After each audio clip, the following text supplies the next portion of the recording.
बालुका शिल्पी गोपाल सामल तुलसी काठी निर्माण कले कुनी रथ। रथयात्रा उपलक्षे तीन रथ खूब नियारा ढंग रथ तैयारी करी निजर भाव को प्रकाश करिसेंती सरेई चूड़ाकुटीर बालुका शिल्पी गोपाल सामल।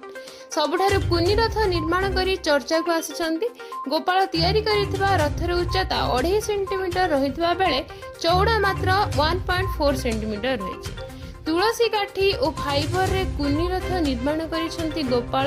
उक्त रथ रे 5 मीटर विग्रह स्थापित होईछि। तांकर ही कलाकृति को देखिबा पाई बहु लोकंक समागम और अंचलवासी ठारू प्रशंसार पात्र पालटिछंती। गोपाल जने प्रसिद्ध बालुका शिल्पी मध्य। धामनगर स्मृतिरंजन दबाई का रिपोर्ट, जगन्नाथ न्यूज ओडिया।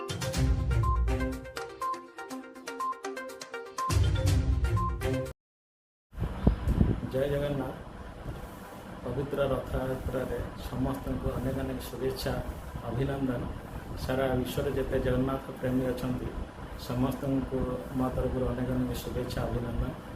पवित्र रथयात्रा आम कलाकार हिसाब से 1 इंच बनईचु 3 रथ फाइबर किसी चंदा जो तुलसी काठ मध्यम 3 रथ तैयारी करिछु। 1 इंच साइज रे अच्छी बनवाई मत 8 ରୁ 10 घंटा टाइम लगी।